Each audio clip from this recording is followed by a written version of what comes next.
que son Meretz Argentina, Tzavta Usina Cultural y el periódico Nueva Acción. Llamamos a esta actividad Israel en la encrucijada, guerra o acuerdo, democracia o autoritarismo. Y es una actividad que estamos organizando de forma especial este domingo a la tarde. Les agradecemos por haber interrumpido su fin de semana para escuchar y hablar e intercambiar sobre estos temas intensos, difíciles, con nuestros dos invitados de lujo que ahora voy a presentar. Antes de hacerlo, sí quiero recordar, como hacemos al comienzo de todas nuestras actividades, que estamos a 575 días desde el 7 de octubre del 2023, desde la masacre de Hamás y el comienzo de esta guerra, y todavía hay 59 personas secuestradas en Gaza, y exigimos su liberación inmediata, tanto los vivos como los fallecidos. Eh, y ahora sí, voy a pasar a darles la bienvenida a nuestros invitados. Tenemos dos personas que se conectan desde Israel y que muchos de nosotros conocemos y seguimos, y a veces nos preocupan y nos angustian, pero que también nos inspiran con su cobertura y su análisis de lo que está pasando en Israel. Y en esta oportunidad nos parecía que era un lujo contar con su presencia, una actividad que estamos haciendo por los 77 años de la fundación del Estado de Israel, la realización de las aspiraciones del movimiento sionista al cual pertenecemos, de un hogar nacional para el pueblo judío, pero también un aniversario muy particular, como todos sabrán, y que vamos a estar hablando sobre las circunstancias y los desafíos particulares a los que se enfrenta Israel en este contexto. Antes de escuchar su presentación inicial, vamos a primero escucharlos, después hacer algunas preguntas mías, y también queremos escuchar las preguntas que tengan ustedes. Entonces, los invito a escribir en el chat que tenemos acá en Zoom, ya está habilitado para que todos puedan ver los mensajes que mandan. Pueden hacer llegar a través del chat sus preguntas y vamos a intentar leer la mayor cantidad de preguntas posibles para que Noga y Joel puedan responder y que eso también pueda movilizar nuestra conversación, siempre por supuesto en base a la temática que nos compete. Como habrán visto en el video del comienzo de la actividad, también estamos en el medio del empadronamiento para las elecciones al Congreso Sionista, algo que pasa cada 5 años, que para nosotros es importante, porque es básicamente la posibilidad de poder intervenir en el futuro de Israel y de las comunidades judías del mundo, con una voz alternativa, una voz sionista diferente a la que hoy en día gobierna Israel. Y como decía el video, apoyo también, con su voto pueden apoyar al movimiento israelí por la democracia, la paz y la justicia.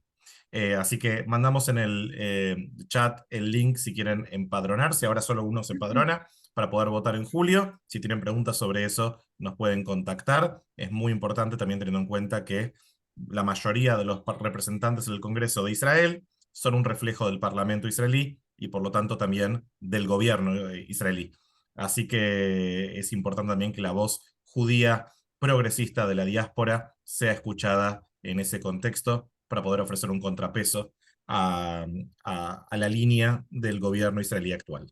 Pero bueno, sobre eso también nos pueden escribir.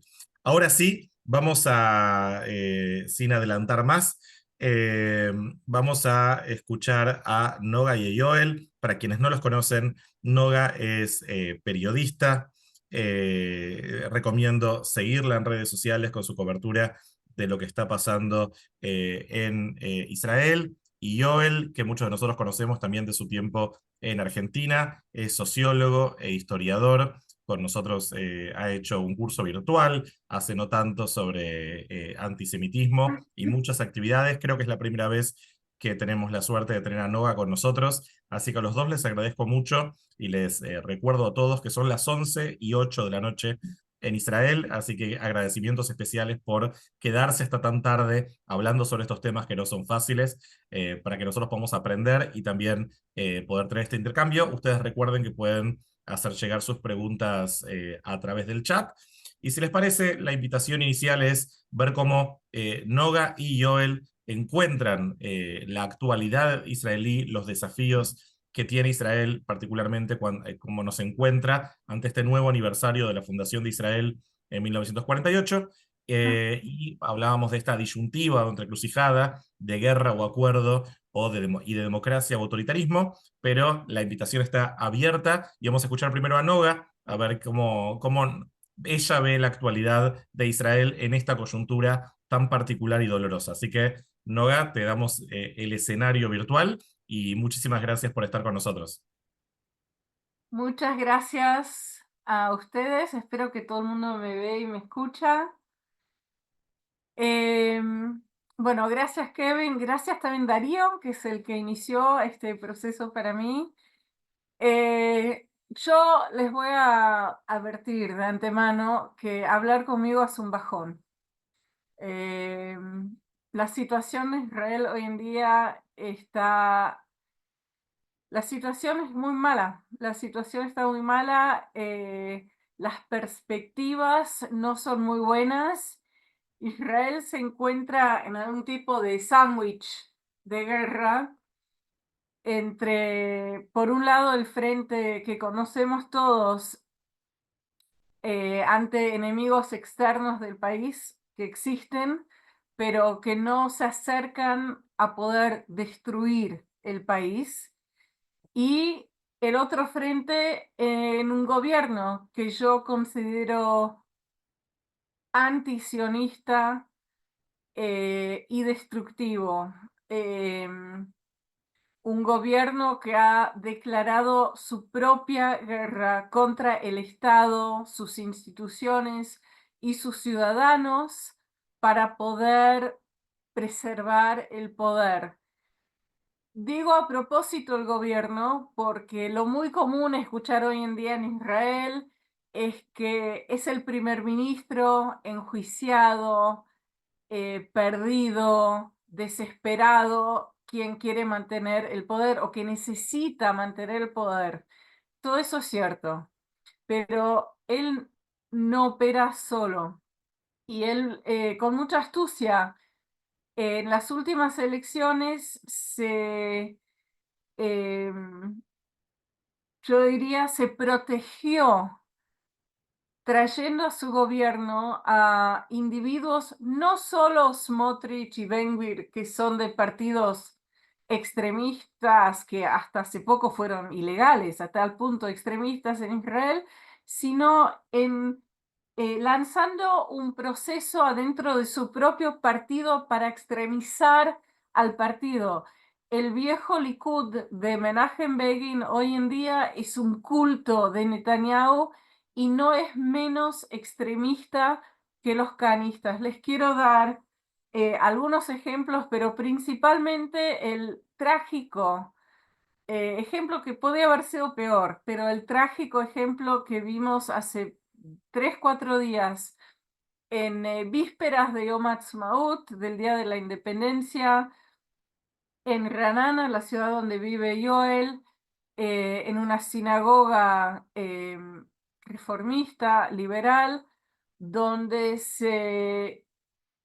disculpen la gata, donde miembros de la comunidad se unieron para ver la ceremonia conjunta israelí-palestina del Día Memorial a los Caídos en Guerra.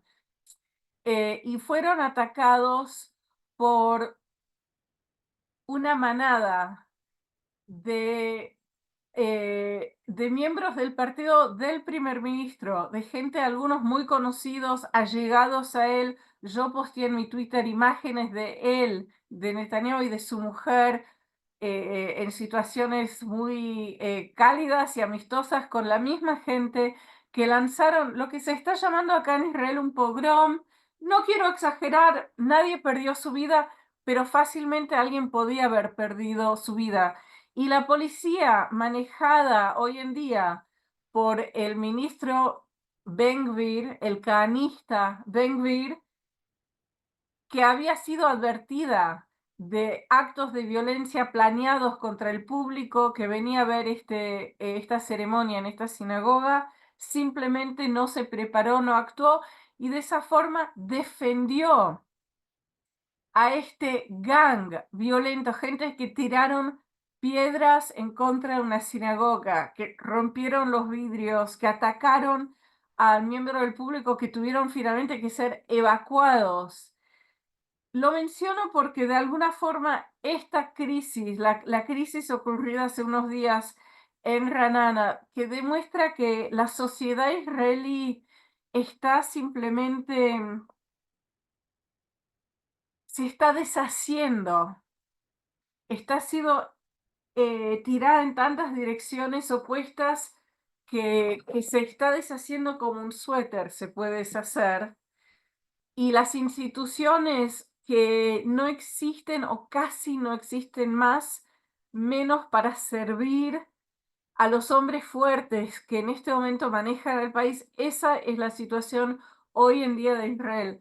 Yo veo que el peligro para el futuro del Estado es mucho más grande y mucho más real de lo que ha sido en cualquier otro momento de la historia del país. Eh, para mí, el fracaso militar, gubernamental, total, que ocurrió el 7 de octubre, es mucho más grande en sí del fracaso que fue antes de la guerra de Yom Kippur, antes de este evento de Hamas, que fue considerado el peor fracaso de las instituciones del Estado.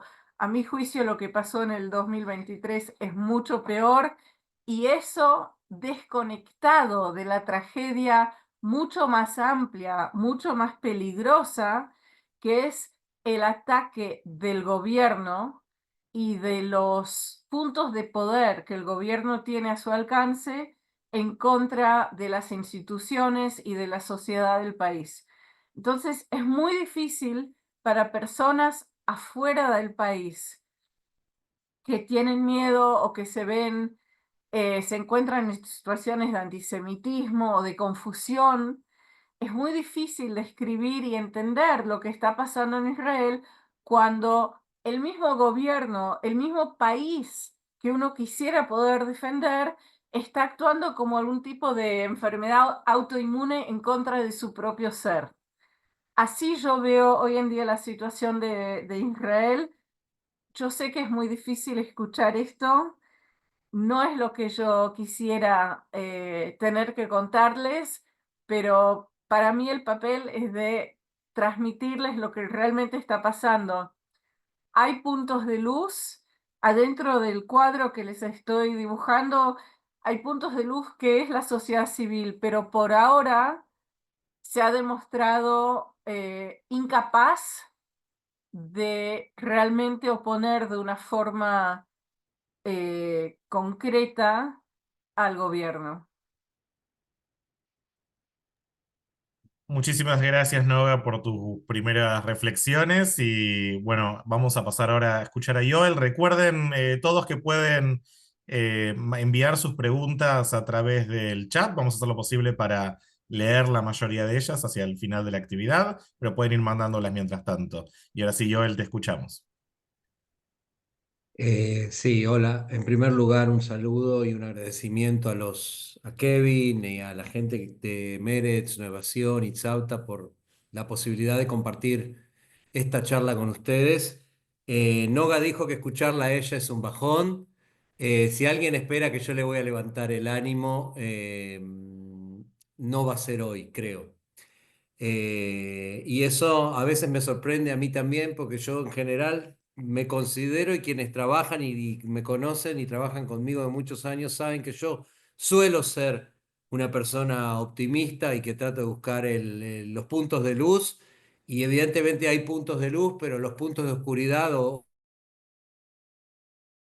la oscuridad es tan grande que justamente vemos los puntos de luz porque son solamente puntitos.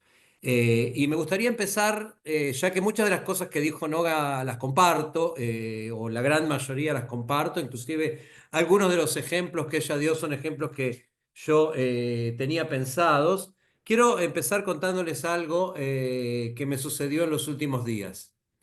Eh, Hace cosa de esta semana, por diferentes razones, me tocó estar bastante en las rutas.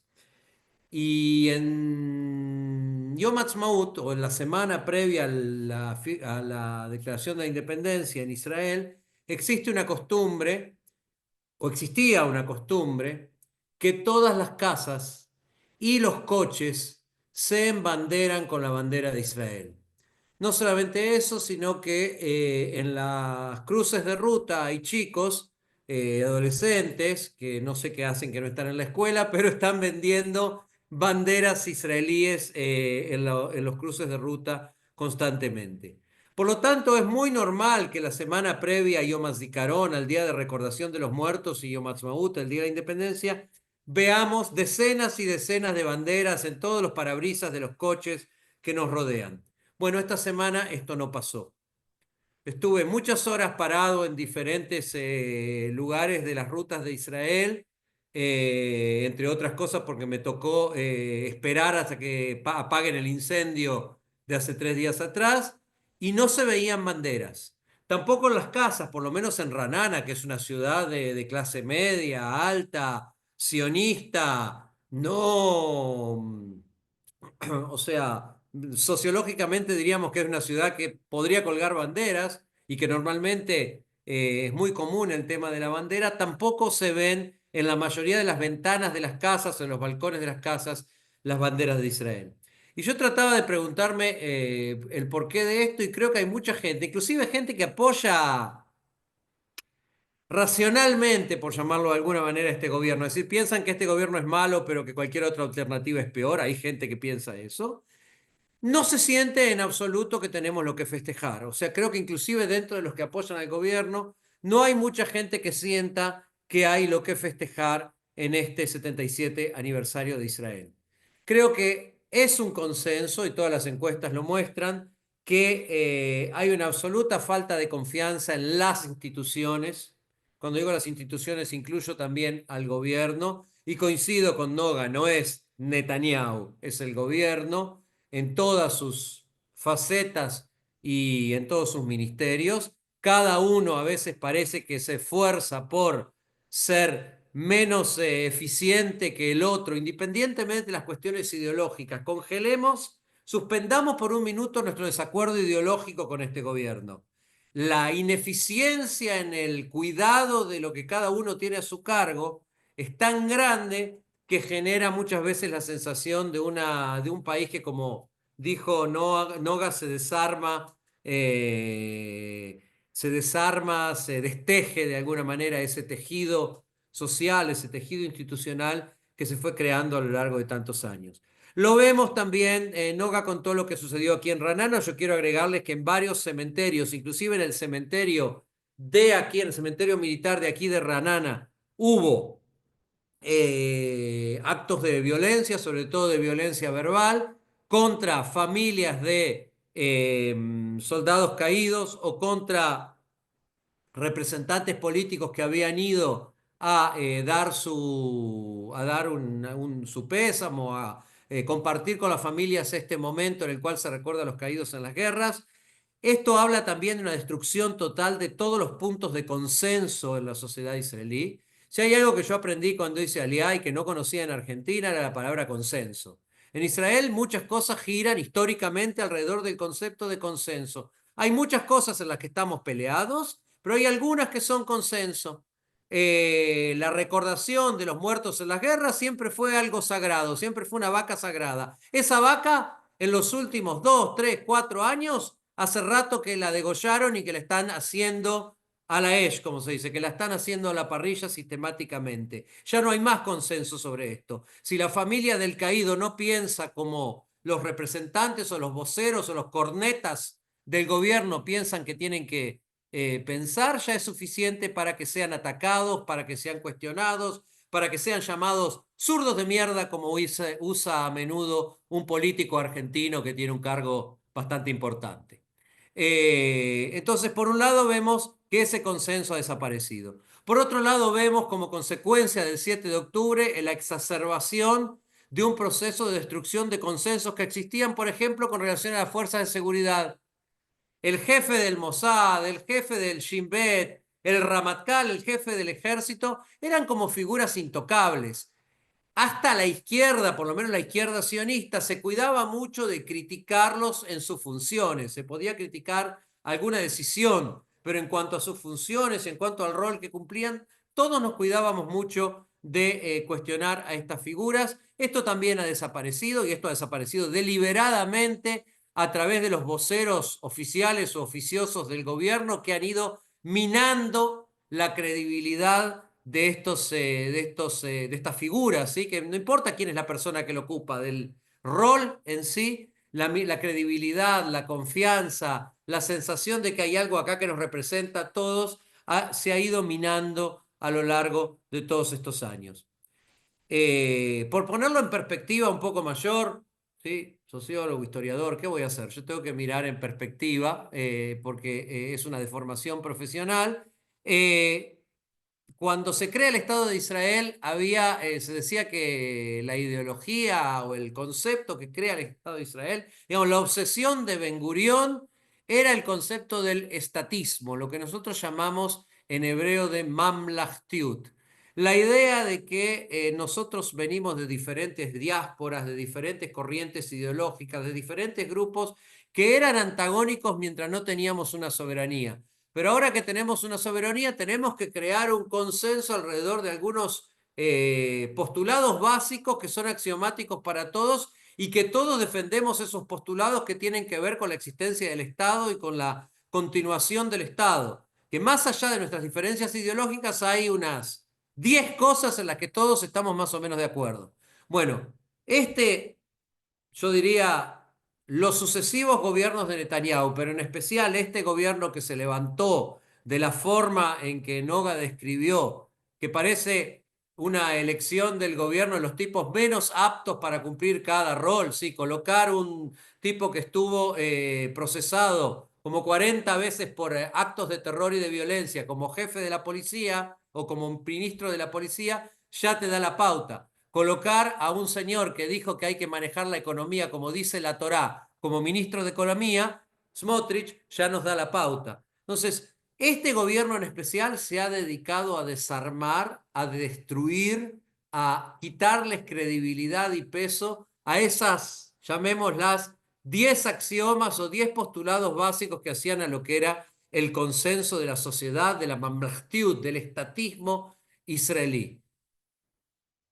¿Acaso para construir sobre las ruinas de esto algo diferente? ¿Acaso porque no tienen un proyecto distinto? ¿Acaso porque entre ellos mismos no están de acuerdo cuál es el proyecto al que quieren llegar y porque la supervivencia es el único proyecto de supervivencia como gobierno y como poder es lo único a lo que pueden aspirar? Lo único que todavía no han conseguido destruir es la posibilidad de elecciones democráticas y de alternancia en el poder.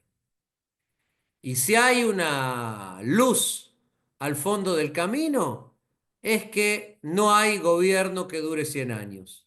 Lamentablemente la historia nos enseña que este tipo de gobiernos hacen muchos esfuerzos para no irse y aun cuando se va, no se va por las buenas. Lo vimos en muchos lugares del mundo y nunca lo vimos en Israel, pero no sería una sorpresa para nadie si ante la posibilidad de no poder reconstruir una coalición gubernamental después de la elección o ante la posibilidad de perder directamente una elección de una forma brutal, por paliza, haya algún tipo de acción también en contra de la posibilidad de las elecciones democráticas y libres en Israel. Ya hay ideas al respecto dando vueltas en las usinas del gobierno, ¿sí? Y algunos ministros más osados las plantean, ¿sí?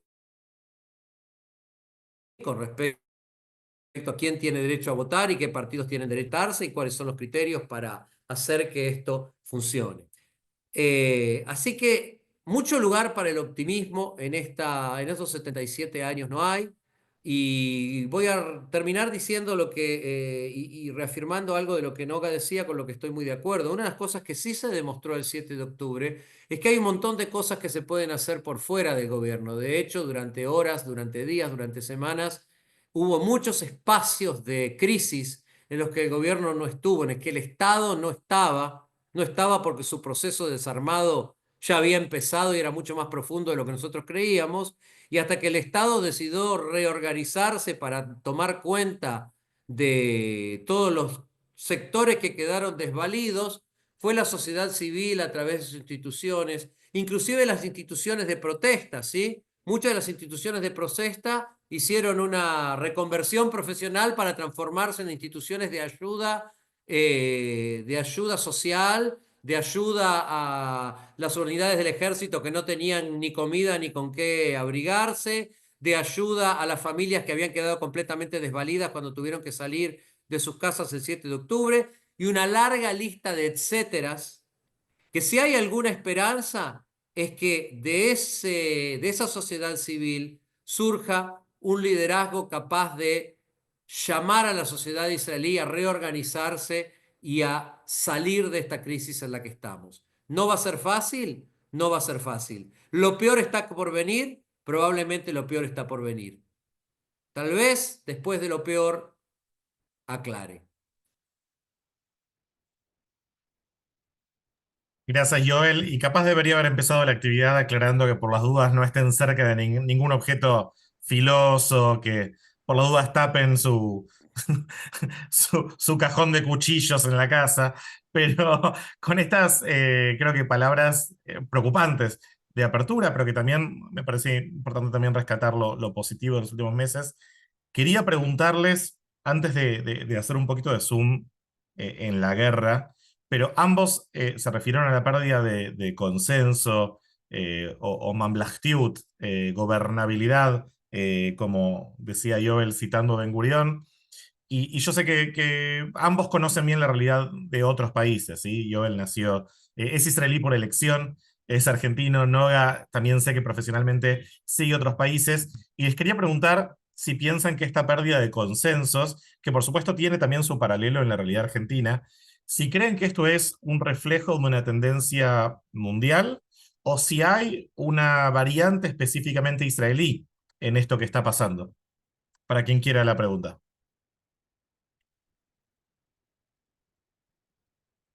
Kevin, me lanzo en esta. Las dos cosas son ciertas. Evidentemente, todos vemos el mundo que nos rodea. Esto es parte de una tendencia quizás todavía aperplejante de la pérdida de la credibilidad de la democracia eh, en el mundo occidental, en el mundo que más gozó de ser democrático en el mundo posguerra. Además, obviamente, Israel tiene su propia variante de este virus.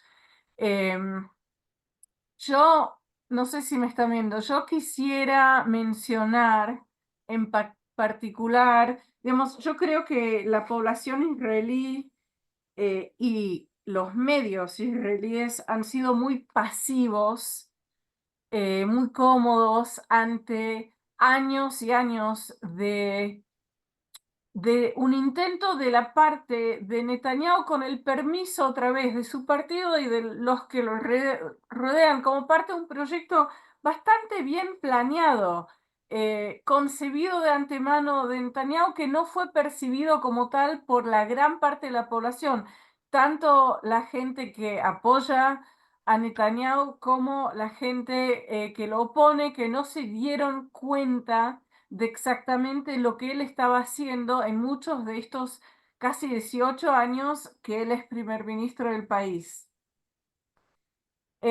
Quisiera también tocar al tema de consenso, que creo que en esto Israel es un caso un poco aparte. En las últimas elecciones, las del 2022, lo que Netanyahu logró más que cualquier otra cosa es destruir la oposición. Tanto la oposición que había existido adentro de su propio bloque político, como la oposición real, los que lo oponen políticamente. Es importante, creo yo, acordarnos del hecho que los partidos que no viven en acuerdo, los partidos que oponen a este gobierno, la oposición, la supuesta oposición, bastante fracasada, que es extremadamente diversa en Israel, la oposición ganó bastantes más votos que la coalición de Netanyahu, pero al no estar unidos y al tener que pelearla en un sistema político parlamentario post-británico bastante débil, perdieron, pero no perdieron los votos. Mucho más importante para mí aún cuando hablamos de consenso y cuando yo hablo, como hablé de antemano, de la guerra del gobierno en contra del país y en contra del pueblo, desde el comienzo de esta guerra, 70% o más de la población se opone a la política de este gobierno. Antes de la guerra, recordémonos, había manifestaciones sin precedente, inéditas, masivas en Israel contra el intento bastante violento de Netanyahu y de su gobierno de hacer acá un golpe de Estado bien al estilo golpista latinoamericano, de simplemente afanarse de todos los puntos de poder del Estado. Israel estaba en un revuelto tremendo, inédito, antes de la guerra. Y eso era un consenso ya ahí. Netanyahu empezó este mandato actual siendo un primer ministro bastante no popular y muy rápidamente, es decir, él subió al poder, si no me equivoco, más o menos el 1 de enero del 2023, puede ser un día o dos antes. A la semana, es decir, después del 4 de enero, cuando su ministro de Justicia anunció públicamente un golpe de Estado, Netanyahu perdió casi toda su credibilidad ante su propio pueblo. Y ahí incluyo, como dijo Joel, algunos de la gente que lo habían votado a él o a miembros de su coalición que nunca se lo creyeron de verdad que él podía tratar de hacer lo que bastante de inmediato lo hizo. Quiero mencionar algunos puntos más. Popularmente, cuando hablamos de este intento de golpe de la parte de Netanyahu, usamos el término reforma judicial. Es una mentira y es un acto yo diría casi de traición de parte de los medios israelíes, que para no tener que explicar lo complicado y lo violento y lo aterrante, lo que hacía Netanyahu, lo llamaron reforma judicial, o en hebreo, reforma mishpatit. Pero muy importante es acordarnos que el ministro de Justicia, Yariv Levin, cuando él anunció este proyecto el 4 de enero, él no lo llamó una reforma judicial. Él lo llamó muy claramente la reforma de la administración del Estado.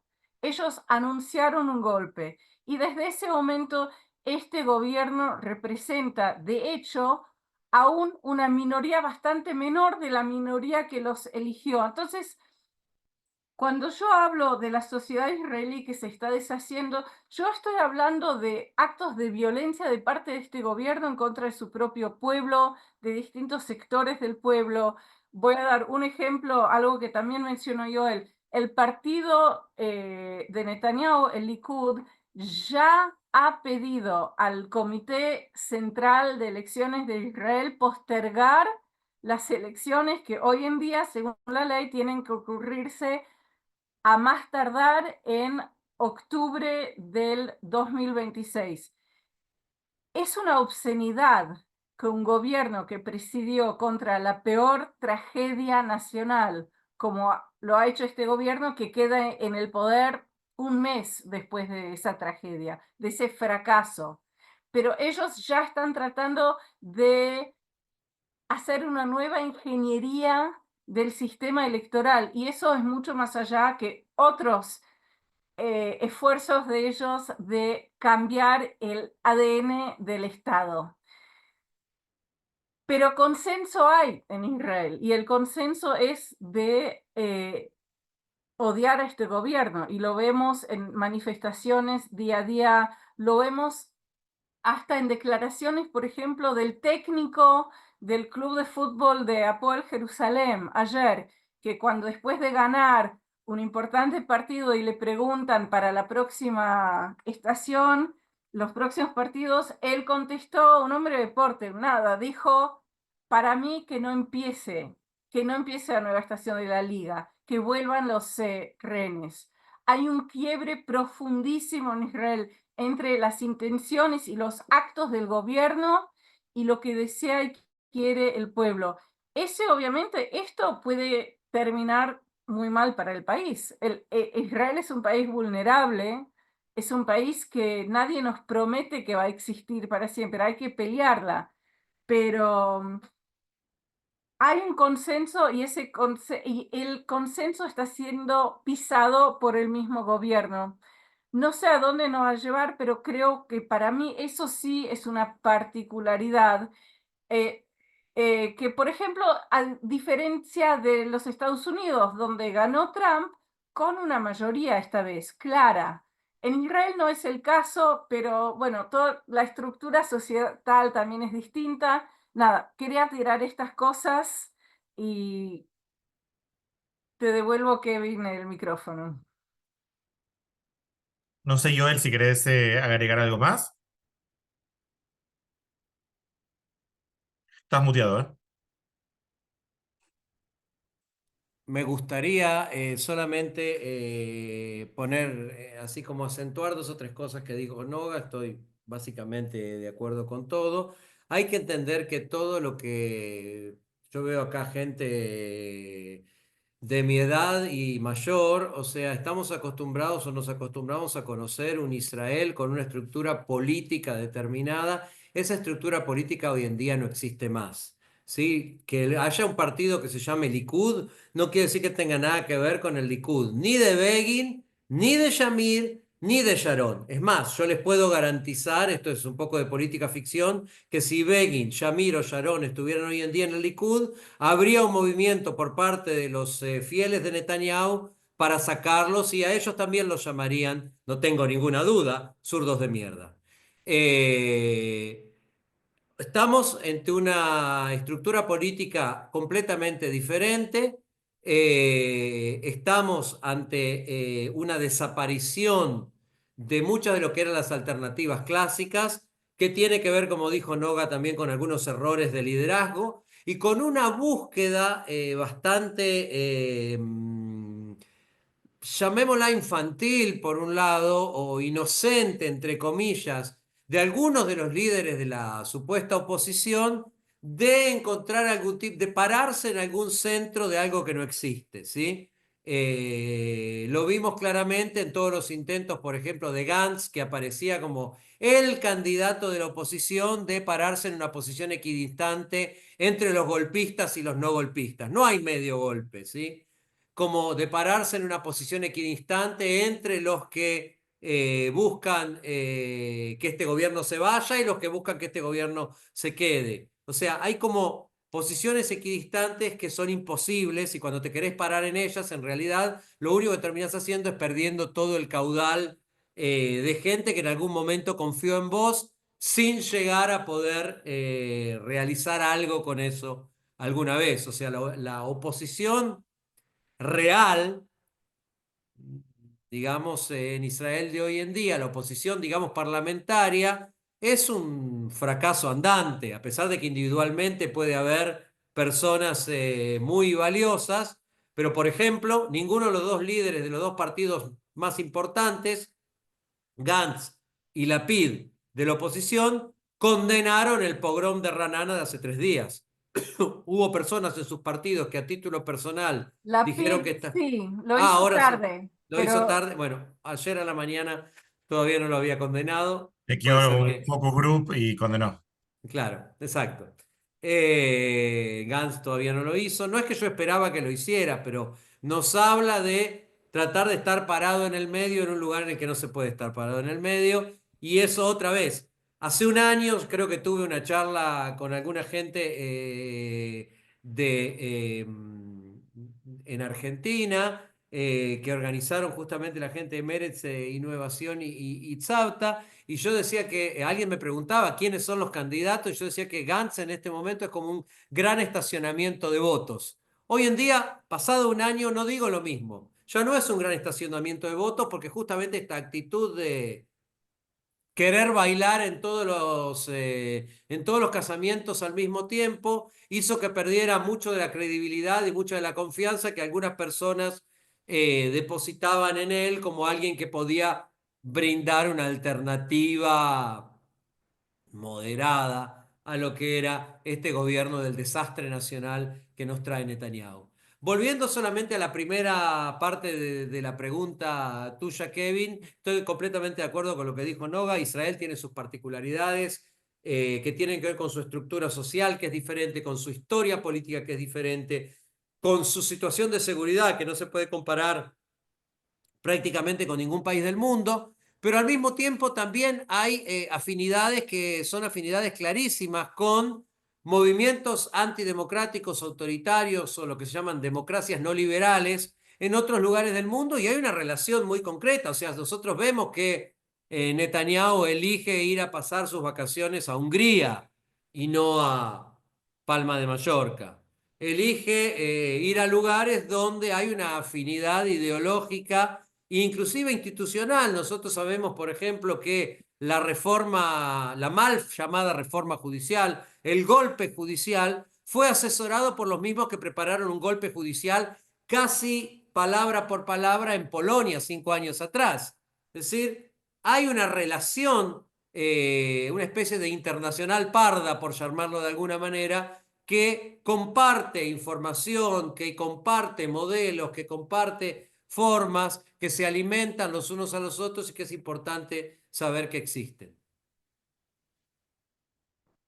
Muchas gracias a los dos. Ahí va. Muchas gracias a los dos. Y quería ahora sí hacer tal vez foco en un tema que, por supuesto, ambos tocaron, pero me parece que tal vez amerita su trato como algo separado, que tiene que ver con la guerra. Y algo que me parece está en una discusión muy fuerte estos días, una discusión dolorosa sobre cuáles son los objetivos de Israel en esta guerra que viene extendiéndose con una pausa reciente, pero que en última instancia se volvió al combate, y que estos dos objetivos grandes que Israel se había planteado al principio de la guerra, que era devolver a los secuestrados y terminar con Hamas, o debilitar a Hamas, o presionar a Hamas para algo, de repente se presentan para buena parte de la población como dos objetivos en crisis. Es uno o el otro, parecería.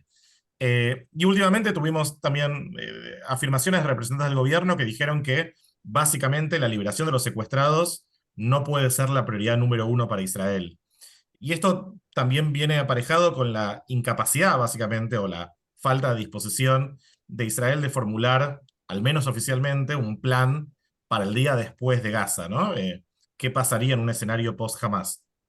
¿Cuál entienden ustedes, si es que entienden que existe, el objetivo de Israel en este momento, en esta guerra que viene durando ya más de un año y medio?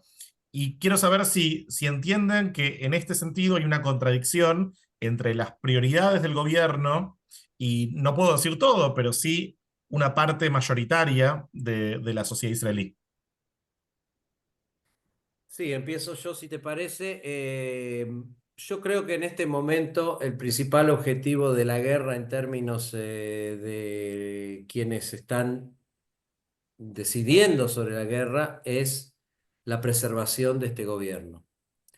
Dado que militarmente ya se ha extraído prácticamente todo lo que se podía extraer del ladrillo llamado Hamas, todo el jugo que se podía extraer del ladrillo llamado Hamas, sin un plan de qué se hace con la franja de Gaza a posteriori. Repito, retomo las palabras tuyas porque es lo más importante.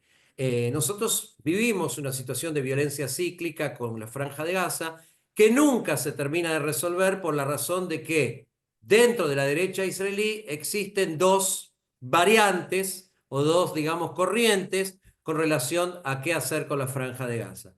Están aquellos que lo ven desde una perspectiva estrictamente militar y que consideran que lo que hay que hacer es derrotar a Hamás. Derrotar no significa destruir y no significa borrar del mapa, porque es imposible borrar un movimiento fundamentalista que está arraigado en la población civil. Pero sí se lo puede destruir militarmente y se lo puede debilitar políticamente para que no implique una alternativa de gobierno o una amenaza. Ahora, para lograr eso tiene que haber un brazo militar y un brazo político. Tiene que haber una decisión política de quién ocupa el lugar que Hamás deja. Si no se toma esa decisión política, entonces Hamás va a volver de una forma o de otra. Así no se llame Hamás, se llame con otro nombre, pero algo muy similar o con la misma estructura y a veces con los mismos nombres de personas físicas, va a volver a ocupar ese rol de poder. Y es lo que vimos en este año y medio.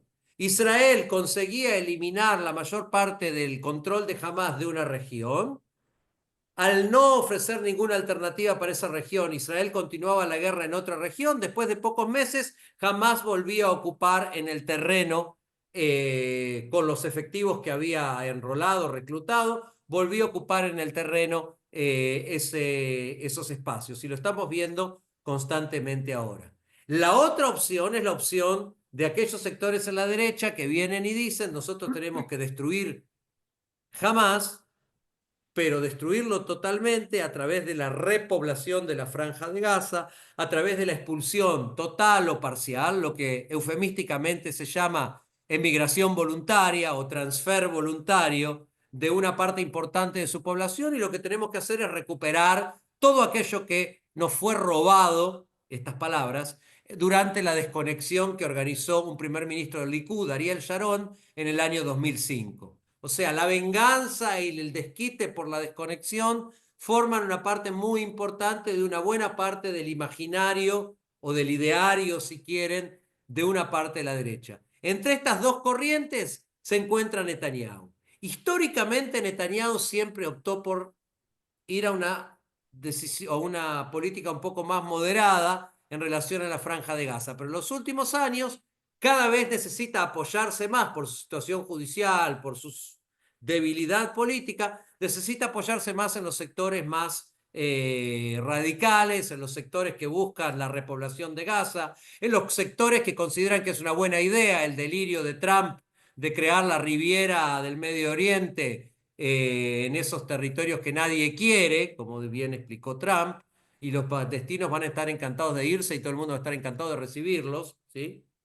Y Netanyahu termina apoyándose cada vez más en estos sectores, lo cual lleva en definitiva a una guerra que militarmente no tiene ninguna solución. Ayer el gabinete decidió que hay que mandar, creo que 40.000 o 60.000 nuevos llamados al servicio de reserva, de gente que ya peleó en el servicio de reserva 200 días o 100 días o 300 días en algunos casos, recibieron ahora un tercero, un cuarto, un quinto, una quinta comunicación de que tienen que volver al servicio de reserva para una nueva ronda de lucha en Gaza. Todo el tiempo que no haya una decisión política de qué es lo que se quiere con la Franja de Gaza, ni la derrota de Hamás, ni la recuperación de los rehenes son los objetivos. El objetivo es que el gobierno permanezca en el poder, y para permanecer en el poder tenemos que estar en este tira y afloje, en este entrar y salir, en este permanente juego de gato y ratón que el ejército más poderoso del Oriente Medio está jugando con una organización terrorista en los 60 kilómetros de largo que tiene la Franja de Gaza. El que dijo que recuperar los rehenes es muy importante, pero más importante es ganar la guerra, fue el propio Netanyahu. De su boca salió esto que acabamos de decir. No es un ministro al que se puede desmentir, ¿sí? Y lo dijo frente a las cámaras de televisión. Noga, gracias, Joel, ¿querés sumar algo? Quiero agregar un poco otro vocabulario a esta conversación. a lo que acaba de decir Joel en una descripción muy clara, quiero agregar algunos otros conceptos. Para mí, Netanyahu es el ministro, es el, no sé cómo, el rector del estancamiento. Lo que Netanyahu quiere, permanecer obviamente en el poder, pero lo que él quiere todos los días de su vida es despertarse al día siguiente y seguir siendo primer ministro, a toda costa, a toda costa. No importa lo que eso implica. Y no me acuerdo quién fue uno de estos filósofos políticos chinos que lo citan mal por todo internet, describió lo que es un líder autoritario en un sistema que todavía no es por total autoritario. Dijo que el mal líder, el líder estúpido, que el cretino es el que quiere quedarse líder y se queda sin país. Esto es la elección de Netanyahu. Quiero tirar otras palabras, además de estancamiento, porque esa es la elección de él. Quiero tirar el mesianismo. Para Netanyahu, que es un tipo totalmente laico, que muy felizmente se come un sándwich de jamón y queso, un Shabbat, no sé dónde está, en Budapest o donde sea, eh, el mesianismo ha sido muy cómodo porque él es fundamentalmente un autoritario.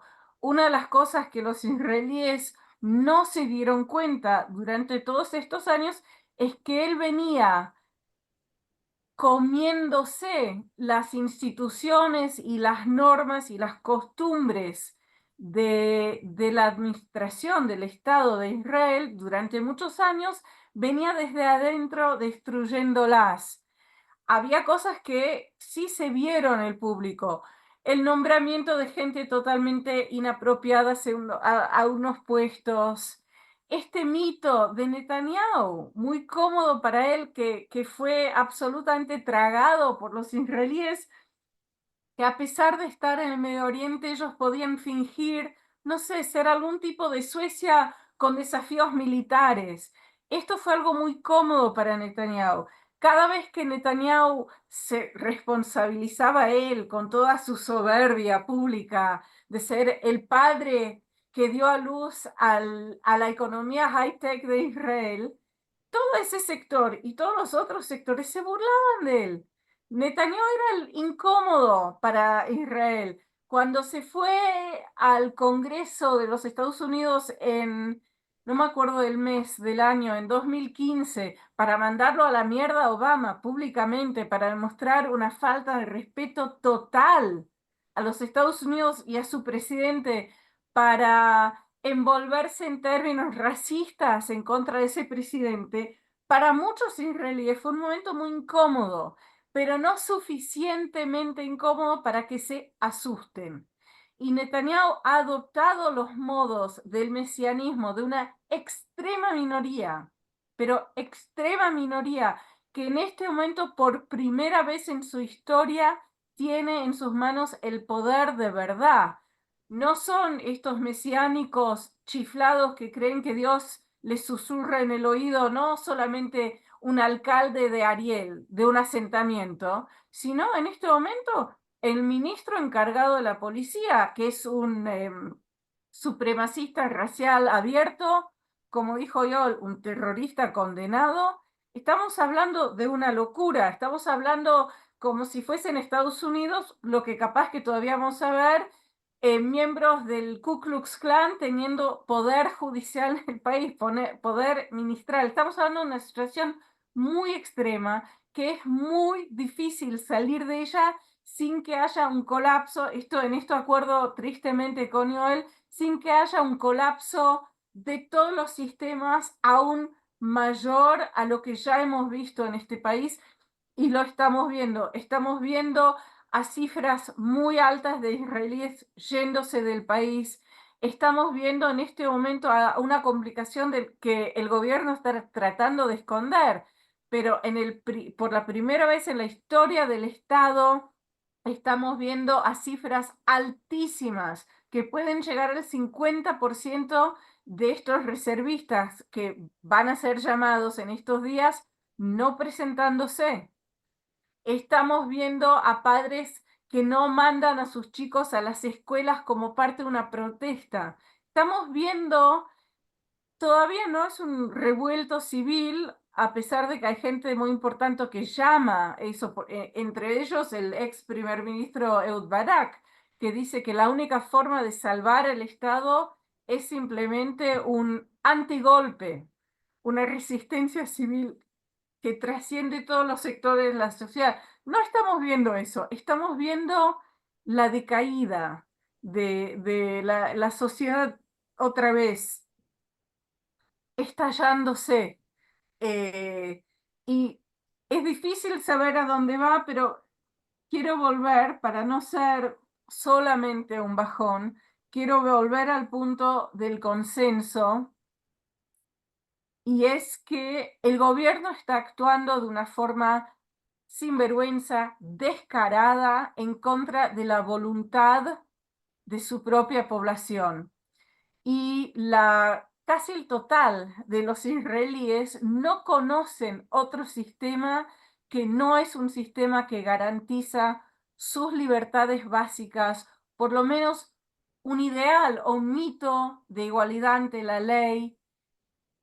Y puede ser que cuando el gobierno sigue avanzando, como está haciendo bastante violentamente, en contra de esta estructura, la única que conocen, esto es una gran diferencia de Israel, que tiene Israel con, por ejemplo, Polonia o Hungría, países donde la mayoría de los adultos del país todavía conocen sobre todo un sistema autoritario, y para ellos perder una democracia que duró apenas 10 años es menos imposible de imaginarse, es menos traumático, es horrible, pero no es imposible conceptualmente como lo es para la mayor parte de los israelíes, que están agotados, traumados, choqueados. En su mayoría, a mi juicio, todavía no entienden el peligro, el real peligro que enfrenta el país, pero están empezando a entender, y todavía se pueden, creo yo, pueden revoltar en contra de intentos exagerados que a mi juicio vamos a ver en estos próximos días y en las próximas semanas, porque Netanyahu está entrando en un momento bastante catastrófico para él, tanto a nivel de su juicio y de su testimonio en ese juicio, eh, a nivel de las leyes que los miembros de su coalición piden, por ejemplo, y sobre todo una ley, no una costumbre, una ley que permite a todos los ultraortodoxos no solamente permite, que obliga a los ultraortodoxos de no servir en el ejército, y que les da presupuestos absurdos. El Estado está subvencionando la población que no apoya al país, no ideológicamente y no en los hechos.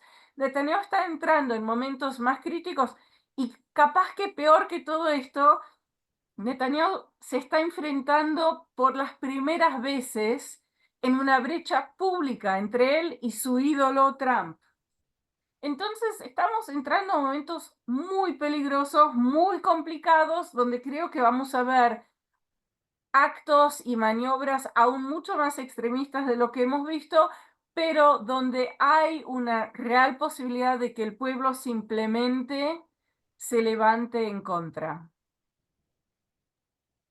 Gracias a los dos. Y voy a pasar en los minutos que nos quedan a leer. Llegaron algunas preguntas por el chat, algunas me llegaron a mí personalmente. Eh, Federico preguntó, la pregunta de Federico puntualiza específicamente en una de estas personas que podríamos llamar influencers de la Asbará.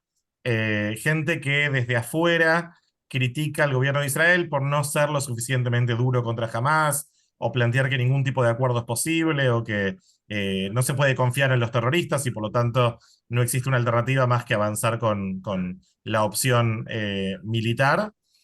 Y les preguntaría, más allá de este individuo en particular que no lo conozco mucho, ¿qué piensan en general sobre la Asbará por estos días? Y pensando también que mucha de esa Asbará viene desde afuera de Israel, al menos la que nosotros estamos expuestos.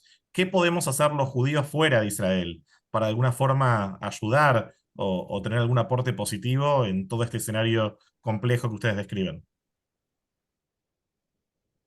¿Puedo contestar? Yo creo que, ahora lo voy a decir como periodista, pero como ser humano, hay que decir la verdad. La forma de apoyar a Israel es apoyando a los israelíes, en su gran mayoría, en contra de esta guerra. No es un acto anti-israelí apoyar a lo que quiere la gran mayoría de esta sociedad.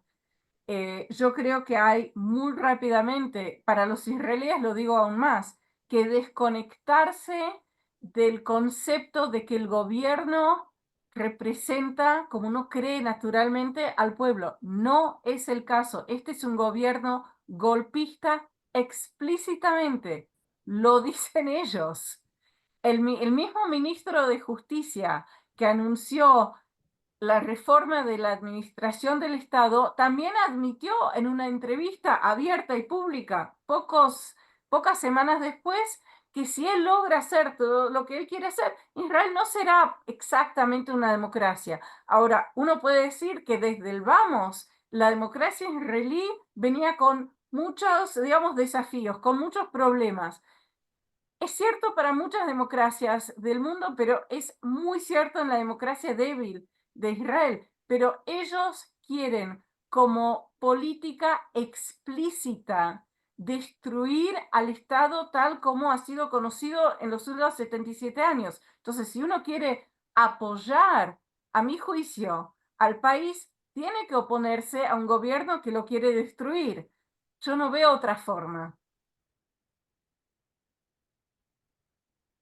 Sí, agregaría solamente, coincido 100%, agregaría solamente obviamente que coincido con lo que Noga plantea.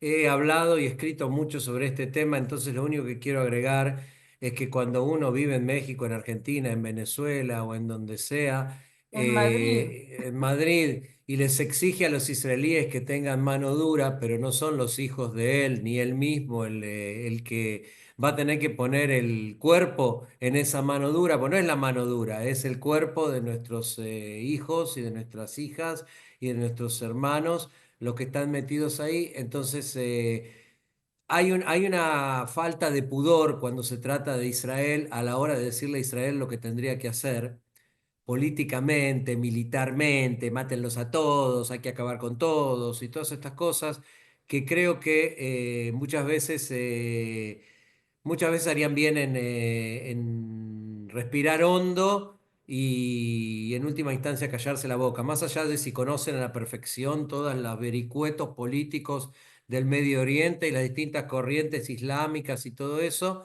hay una cuestión de pudor que uno debería tener cuando habla de cosas en las que no pone el cuerpo. Respecto a lo que vos decías, Kevin, nosotros sabemos que hay una parte importante de las Asbará, sobre todo de las Asbará que se escucha en los medios de comunicación en Sudamérica y concretamente en Argentina, que si bien se dice con acento local, pero no es muy lejana de las posiciones, e inclusive directamente está vinculada con sectores o partidos o sectores dentro del gobierno de Israel. Y esto está bastante claro e inclusive ha sido hasta investigado en su momento por el Contralor del Estado, que algunas de las instituciones que hacen Asbará reciben por derecha y a veces por abajo de la mesa subsidios para su trabajo, para su misión de ser en última instancia propagandistas del gobierno, ¿sí? Cuando alguien nos presenta un Israel ideal, un Israel sin conflictos, un Israel que está unificado como un solo hombre atrás del objetivo mayor de triunfar en la guerra y todos detrás del líder, evidentemente nos está presentando un Israel falso que basta con abrir dos o tres periódicos en el siglo I por internet, con apretar un botoncito para darte cuenta que el Israel que te están presentando es un Israel imaginario. Eso sí, para mucha gente es un Israel muy cómodo. Es un Israel que a mucha gente le gusta escuchar de él. Y esto hace que esta asbará falsa, mentirosa y en última instancia malintencionada encuentre su público, porque hay gente que quiere escuchar eso, aunque sea mentira. Gracias a los dos. Siguiendo con las preguntas que mandó el público, Eva pregunta, porque hablaron de la sociedad civil como una fuente de esperanza, pero yendo al plano de la oposición política o los partidos que existen hoy en día, pregunta Eva si tienen básicamente algún líder dentro de la oposición que ustedes vean el potencial de poder unir y dirigir una oposición real que cambie esta situación. Yo veo a varios de distintas franjas de esta oposición. Otra vez, Israel no es un país, para mi juicio, hoy de derecha o de izquierda, al margen del hecho que la izquierda está tan debilitada que difícilmente tiene una gran presencia, pero la oposición son la gente que quiere ver un país liberal y democrático sobrevivir. Estamos en un momento en la historia del país donde, a mi juicio otra vez, donde puede ganar Netanyahu o puede ganar el Estado de Israel. Los dos no van a poder ganar porque tienen intereses opuestos, objetivos. Hay distintos líderes. El más hablado y definido de la izquierda es Yair Golan. Es una figura muy interesante y es uno de esos híbridos israelíes difíciles de describir para fuera del país porque es un ex general del ejército, pero un hombre ideológicamente de la izquierda. eh, Está haciendo un interesante trabajo, ya unió al partido Meretz de Israel con el Partido Laborista bajo el título de los demócratas, que a mi juicio fue una buena elección porque de eso hablamos, de democracia o de no, a mi juicio, de país o no, de otra cosa, de algún tipo de teocracia mesiánica sin economía funcional. Estamos hablando de posibilidades muy extremas en un futuro bastante visible para Israel. Yair Golan me parece un líder muy interesante. A la vez les voy a decir algo que capaz menos les va a gustar, pero en la derecha, tanto Avigdor Lieberman como Naftali Bennett son líderes interesantes porque se oponen con todas las fibras de sus cuerpos a Netanyahu, porque es inconcebible para ellos, me parece a mí, como yo los veo, es inconcebible para ellos unirse a Netanyahu. Ellos no lo ven a él como un líder de derecha, lo ven como un autócrata, como alguien que está, un golpista. Eso me parece interesante y eso puede dar eventualmente una opción para la gente que todavía busca algún tipo de derecha ideológica, para la gente que tiene mucho miedo, y son muchos los israelíes con miedo, de buscar personas que hablan en un idioma de la vieja derecha. Y quiero decir otra cosa, Yair Lapid, el oficial líder de la oposición y el líder de un partido bastante centrista, a pesar de que a mi juicio él tiene bastantes rasgos derechistas, pero él es un demócrata liberal, y a pesar del hecho de que él más o menos ha fracasado como líder de la oposición en contra de un gobierno débil y criminal, anteriormente él hizo algo muy valiente y muy brillante, y es que logró entretejer una coalición que es la única que logró sacarlo a Netanyahu brevemente, pero sacarlo del poder. Este término que usó tanto Joel anteriormente de mamlachtiut, de algún tipo de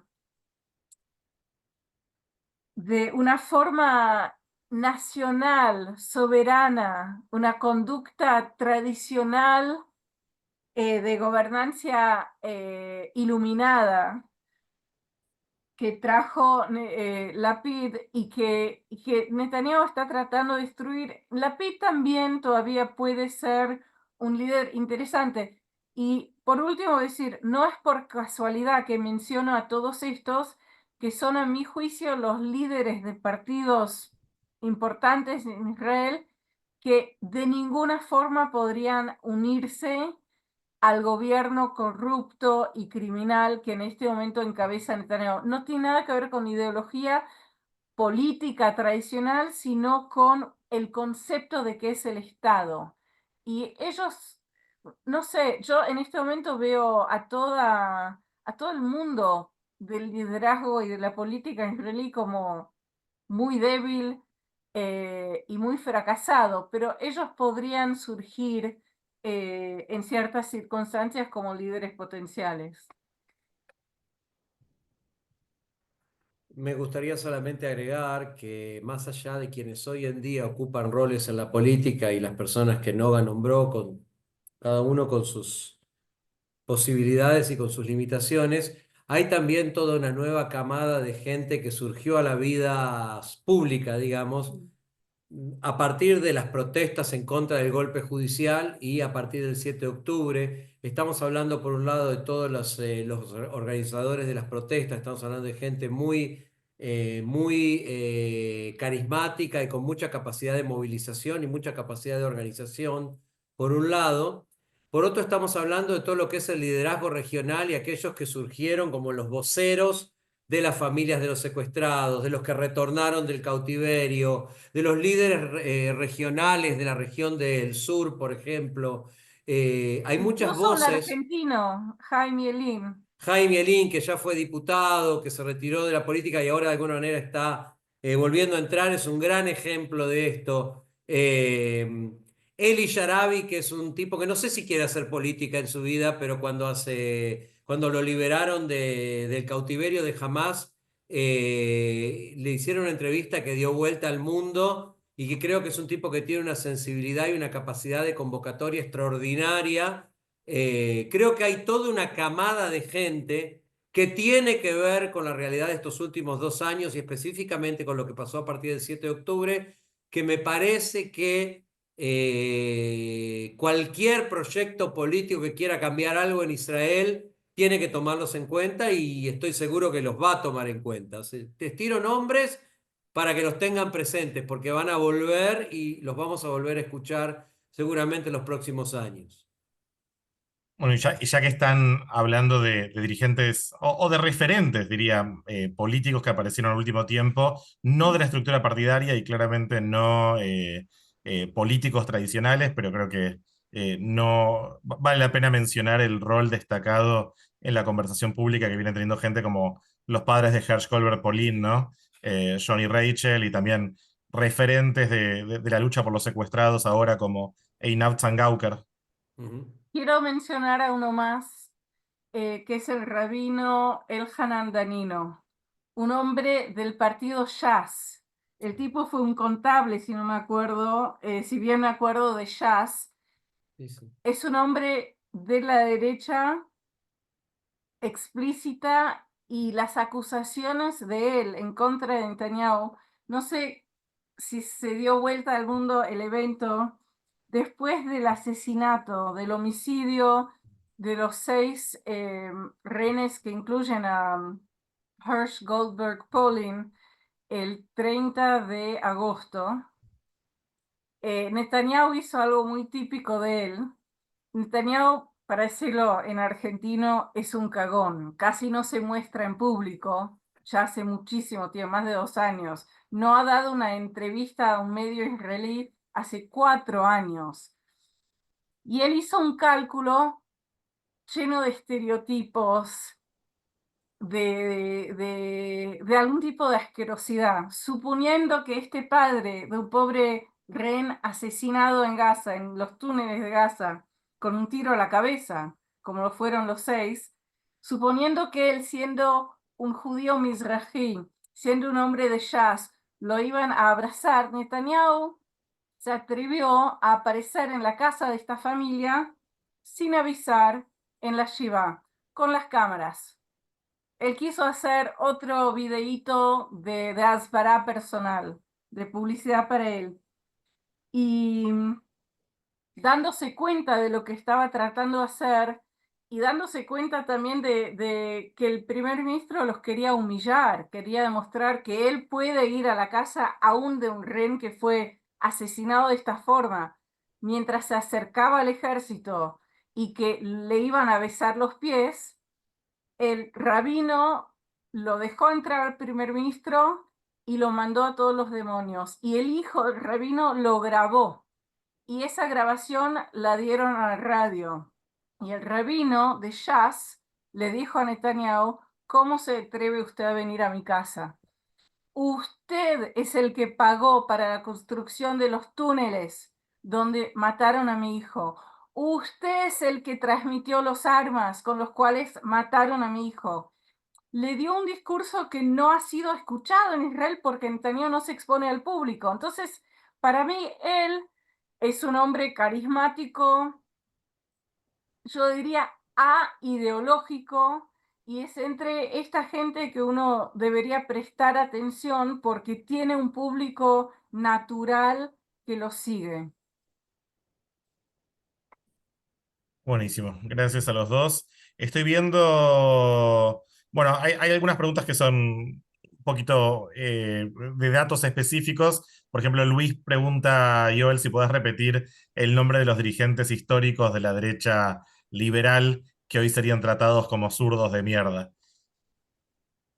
Sí, no, lo que dije es que, a ver, la historia del Likud, el Likud es un partido que desde que existe tuvo cuatro líderes: Begin, Shamir, Sharon y Netanyahu. Begin, Shamir y Sharon hoy en día no podrían ser parte del Likud, ninguno de los tres. ¿Sí? Solo para que entiendan por qué digo esto. Begin era el que hablaba de la defensa y la independencia del Poder Judicial. Shamir, cada vez que el rabino Kahana, el maestro de Itamar Ben-Gvir, iba a hablar en la Knesset, Shamir se levantaba y se iba porque él no quería escuchar a los kahanistas en la Knesset. Sharon hizo la desconexión. O sea, ninguno de los tres podría ser parte del Likud hoy en día. Nada más que eso. Y de hecho, si no me equivoco, Benny Begin, el hijo de Menachem Begin, que en algún momento fue visto como potencial heredero del padre, hoy en día no es parte del Likud y es bastante crítico de Netanyahu, ¿no?